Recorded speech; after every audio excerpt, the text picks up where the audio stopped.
Selamat pagi, salam damai sejahtera untuk saudara sekalian dimanapun berada. Hari ini saya akan membawa renungan pagi untuk kita semua. Kita memulai dengan berdoa, lalu membaca firman Tuhan. Selanjutnya kita akan bersama merenungkan dan merefleksikan firman Tuhan yang kita baca. Mari kita terlebih dahulu berdoa. Bapa di surga, di dalam nama Tuhan Yesus, kami bersyukur untuk pagi ini atas segala pertolongan, penyertaan-Mu, dan kebaikan-Mu dalam hidup kami. Istirahat yang cukup yang Tuhan sudah peliharakan untuk kami nikmati, dan hari yang baru, berkat yang baru yang Tuhan sudah sediakan.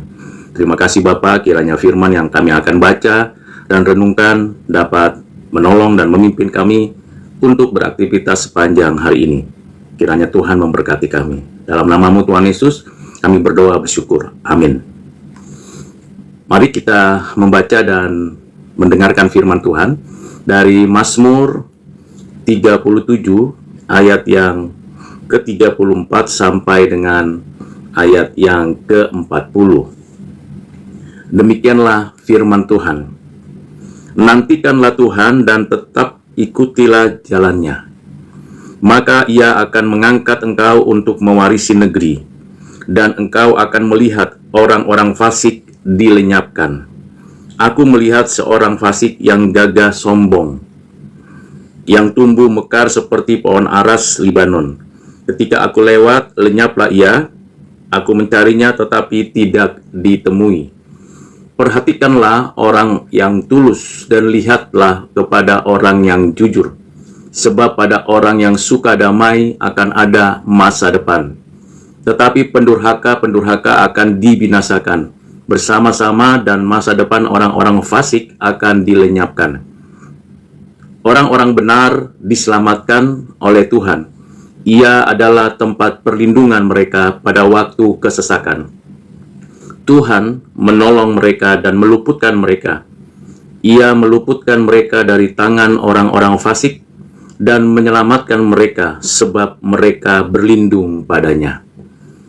Berbahagialah kita yang membaca, mendengarkan, dan merenungkan firman Tuhan ini, menyimpannya dalam hati dan melakukannya dalam kehidupan kita.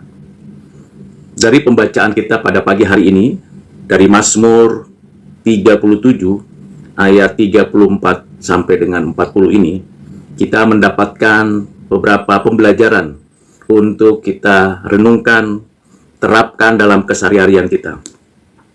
Yang pertama, nantikanlah Tuhan. Artinya saya dan saudara bersama-sama menunggu waktunya Tuhan.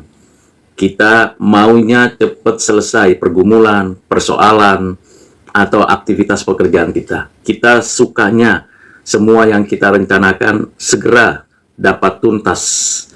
Dan kita maunya juga apa yang kita sudah lakukan dapat segera hasilnya. Namun kita diajarkan oleh Tuhan untuk menantikan Tuhan. Menantikan berarti di sana kita punya satu sikap sabar. Memang menunggu itu tidak mudah. Ada kegelisahan untuk bisa segera mendapatkan hasil dari pergumulan, perjuangan, dan pekerjaan kita. Tetapi dengan menantikan Tuhan, kita benar-benar mengandalkan Tuhan yang berotoritas dan meyakini bahwa apa yang nantinya kita peroleh itu adalah hal yang baik, hal yang berkenan, dan hal yang berguna bagi kita. Itu bagian yang pertama dari pembelajaran Mazmur 37 ayat 34 sampai 40. Pembelajaran yang kedua adalah tetap ikutilah jalannya. Ini pembelajaran yang penting bagi saya dan saudara sekalian. Kesetiaan Tuhan yang menopang kita bisa setia. Dan kadangkala kita terpreset dan jatuh. Kalau kita mau tergesa-gesa mengerjakan segala sesuatu, selalu ada saja kekurangan dan seringkali menimbulkan kerugian. Tetapi kalau kita dengan setia di dalam kesetiaan Tuhan, perlahan tapi pasti, tidak terlalu cepat dan tidak terlalu lambat, jadi melangkah tepat sesuai dengan pimpinan Tuhan, apapun itu yang kita rancang, maka kita akan mendapatkan manfaat. Kita tidak mengalami kerugian. Bahkan kita mendapatkan sebuah tuntunan. Jadi saudara yang kekasih di dalam Kristus, Tetap ikutilah jalannya. Jalan Tuhan berbeda dengan jalan kita. Cara Tuhan memberikan kepada kita solusi terkadang membuat kita terheran-heran. Jadi saudara yang kekasih di dalam Kristus, perlu dan penting untuk kita melakukan hal yang benar-benar memberikan dampak kepada kita suatu kehidupan yang setia. Kesetiaan itu ujiannya waktu, bukan hanya kita setia pada hal-hal yang sifatnya biasa saja, tapi setia itu waktu. Waktu memberikan kepada kita kekuatan untuk kita teruji. Benarkah kita tetap berada di dalam jalannya, atau kita berada di luar rencana kehendaknya?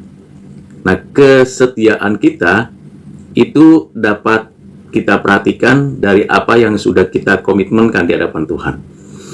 Kita tetap komitmen tidak? Tetap tidak mengungkapkan apa yang sudah kita kerjakan itu di jalannya, bukan di jalan sendiri. Itu pembelajaran yang kedua. Pembelajaran yang ketiga adalah mencermati dan mengamati hal-hal yang ada di sekitar kita. Aku melihat seorang fasik yang gagah sombong. Aku melewati keadaan mereka yang akhirnya saya cari tidak ada ditemui, dan memperhatikan apa yang mereka perbuat. Jadi mencermati, mengamati apa yang ada dan berada di sekitar kita. Jadi kita tidak hanya diam lalu tidak berbuat apa-apa, tapi berupaya untuk mencermati, mengamati, memberikan semacam analisa terhadap peristiwa atau apa yang kita lakukan. Nah, ini penting. Jadi bagian ketiga ini adalah sebuah tindakan untuk kita memperhatikan. Kalau kita memang melakukannya dan memperhatikannya, apa yang kita lakukan atau orang lain lakukan itu benar tulus atau tidak, atau sesuai dengan kehendak Tuhan atau tidak. Cari temukan perbedaan antara orang yang percaya dengan orang yang tidak percaya.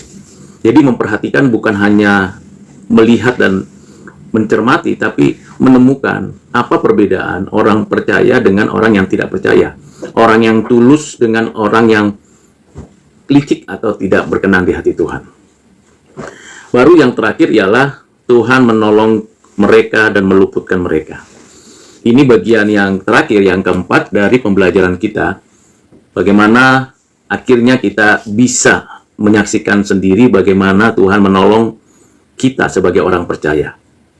Sehingga kita tidak berhenti pada penantian atau mengamati atau menunggu, tetapi kita menyaksikan dan mengalami sendiri Tuhan menolong kita. Ini perlu, saudara, supaya kita tidak hanya berdoa, bekerja, lalu berkarya, tapi tidak menikmati. Betapa malangnya kalau seorang petani sudah melakukan tugasnya, sudah menanam tumbuhan, pepohonan, sudah menikmati hari-hari lelahnya, menunggu hasilnya, tetapi akhirnya dia tidak menikmati apa yang seharusnya bisa dinikmati. Betapa sedihnya kalau ada seorang pekerja yang sudah begitu lelah bekarya, tetapi akhirnya tidak menikmati hasil karyanya. Namun di dalam Mazmur 37 ayat 34 sampai 40 ini, Tuhan memberikan kepada kita suatu pembelajaran yang penting. Menikmati apa yang Tuhan sudah berikan kepada kita. Karena itu 4 langkah ini perlu untuk saudara dan saya ikuti setiap hari. Nantikan Tuhan, tetap ikuti jalannya, cermati dan amati sekeliling kita, lalu Tuhan memberikan kepada kita pertolongan tepat pada waktunya. Antara menantikan Tuhan dan Tuhan memberikan, disitulah ujian iman kita. Apakah kita sabar dan tetap beriman kepada Tuhan? Jangan biarkan kita tergesa-gesa atau berlambat-lambat, tepat melangkah seperti yang Tuhan kehendaki. Ini tidak mudah, ini perlu latihan kerohanian. Dan latihan kerohanian ini tiap hari mungkin satu bagian tertentu saya dan saudara lulus, dinyatakan berhasil. Tapi pada bagian lain kita bisa gagal. Kalau pernah gagal menantikan Tuhan dan akhirnya tergesa-gesa, belajar lagi untuk bangkit dan kembali lagi menantikan Tuhan. Seorang petani menantikan hasil panennya dengan sabar. Sambil menantikan hasil panennya, seorang petani akan mengamat-amati apa yang terjadi pada tumbuhan atau tanaman yang dikelolanya, tanah yang dikelolanya. Seorang peternak akan sabar menanti-nantikan bagaimana ternaknya ini tumbuh besar dan dapat dimanfaatkan hasil ternaknya ini. Begitu juga seorang tua akan dengan sabar dan tekun menanti-nantikan anak-anaknya, baik dalam sekolah maupun di dalam kehidupan pekerjaannya sampai berhasil. Nah, penantian inilah yang kita perlu terus-menerus latih. Karena kalau tidak, kita hanya merasa puas dengan apa yang kita lakukan. Padahal tiap hari adalah pelatihan dari Tuhan untuk kita semakin dewasa, semakin mengenal Tuhan, semakin dekat dengan Tuhan. Kiranya Tuhan menolong saudara dan saya di dalam merenungkan firman Tuhan, dan kiranya ayat-ayat yang baru saja kita baca, dengarkan, dan pembelajarannya dapat menjadi bekal, menjadi langkah awal pada kehidupan kita di hari ini. Tuhan memberkati saudara sekalian. Mari kita berdoa. Bapa, terima kasih untuk firman Tuhan yang sudah kami baca, dengarkan. Kami mau melanjutkan perjalanan aktivitas kami sepanjang hari ini. Pimpin sertai kami, dan kiranya Tuhan berkenan bagi kami. Terima kasih Bapa, inilah doa kami dalam Kristus Tuhan kami berdoa bersyukur. Amin.